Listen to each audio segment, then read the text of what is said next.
Les oscillateurs mécaniques. Présentation des oscillateurs mécaniques. Définition. Un oscillateur mécanique est un système animé d'un mouvement de va-et-vient par rapport à une position d'équilibre.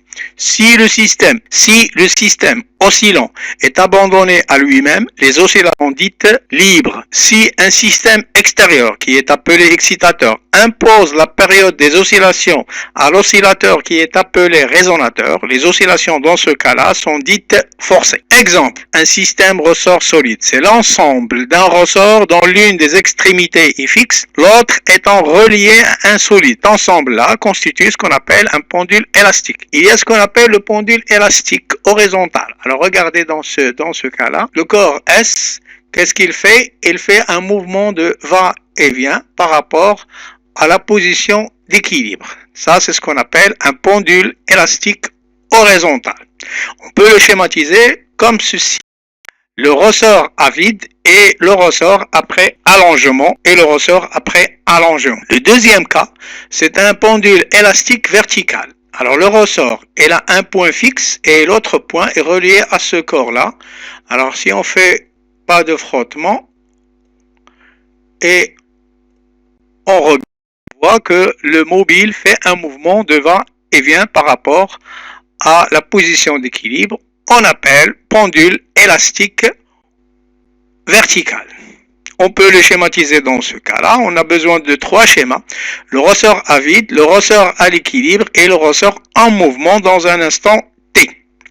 Le pendule de torsion. Le pendule de torsion est un système formé d'un fil métallique dont l'une de ses extrémités est fixée à un support et l'autre fixée à une tige, par exemple, une tige accrochée à son centre d'inertie. Alors on peut le schématiser comme ça, avec une tige. Le pendule pesant, c'est un objet en oscillation dans un plan sous l'effet de son poids. On peut le voir sous cette forme, un corps quelconque, ou bien une règle, ou bien une tige qui oscille autour d'une position d'équilibre. Le pendule simple, c'est un cas particulier de pendule pesant. On le modélise par un système ponctuel de masse petit m qui est accroché à ce fil. Alors il suffit de déplacer par exemple le corps pour faire un mouvement de va-et-vient par rapport à sa position d'équilibre. Alors voilà les caractéristiques d'un mouvement oscillatoire. Un mouvement oscillatoire est caractérisé par la durée d'une oscillation, ce qu'on appelle la période propre T0.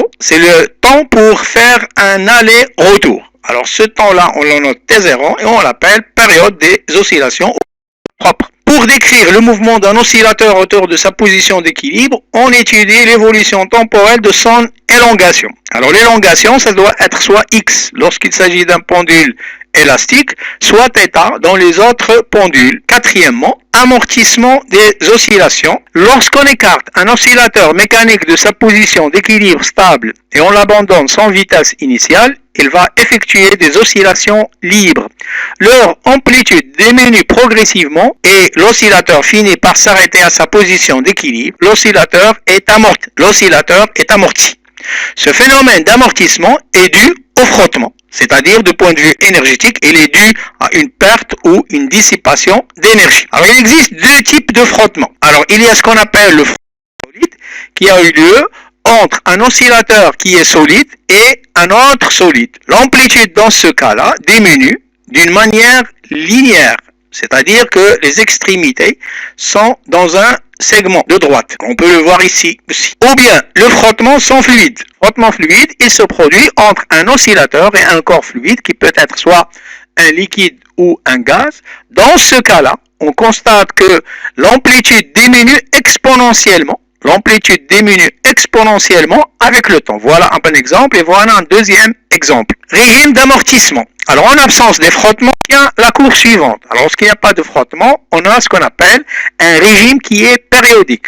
L'amplitude reste la même et le phénomène va se répéter à des durées qui sont T0, qui sont identiques, qu'on appelle période propre. Avec les frottements, alors il y a deux cas. Soit les frottements sont faibles, dans ce cas-là, ce qu'on appelle un régime pseudo-périodique qui dépend aussi de la nature de frottement. Est-ce que c'est le frottement solide ou bien frottement liquide?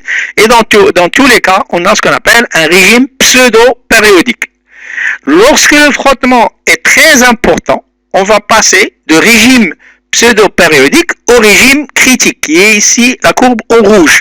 L'oscillateur va passer de x au θ à 0 sans amortissement. Alors le régime critique ou bien le régime qui est en vert, le régime surcritique. Lorsqu'il y a trop de frottement, le régime devient surcritique. Ça veut dire que pour passer de xm ou bien θm à 0, l'oscillateur va mettre un temps très important. C'est la différence entre le régime surcritique et le régime critique. Donc, résumons la situation. On a soit, lorsqu'il y a frottement et le frottement est faible, on a ce qu'on appelle un régime qui est pseudo-périodique. Et lorsque le frottement est important, on passe d'abord par le régime critique et après, lorsque le frottement est très important, on arrive au régime qui est surcritique.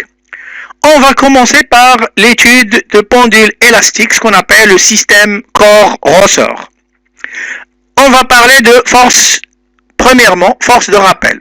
On accroche un solide de masse petit m à l'une des extrémités d'un ressort aspire non jointif de masse négligeable constante de raideur K. L'autre extrémité est fixée à un support fixe, celle-ci.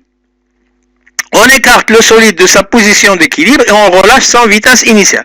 À un instant T, le solide se trouve ici et le ressort est allongé dans l'enrangement ΔL qui est égal à L0. Ça, c'est le cas de pendule élastique horizontale.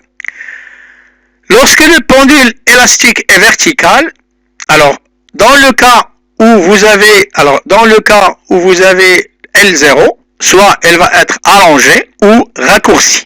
Pendule élastique incliné. Alors il y a trois cas, pendule élastique horizontale, pendule élastique verticale ou pendule élastique incliné. Dans tous les cas, lorsque le ressort subit une déformation, il existe une force appelée force de rappel ou bien action du ressort qui tend à ramener le corps dans la position d'équilibre. Elle est donnée par la relation F est égal moins K fois delta L, avec F le vecteur K, ce qu'on appelle la constante de raideur, elle est donnée en newton par mètre, et delta L c'est l'allongement, le vecteur allongement, delta L est égal à L moins L0, en général on la note X et on l'appelle l'allongement lorsqu'il est allongé ou bien le raccourcissement lorsqu'il est comprimé.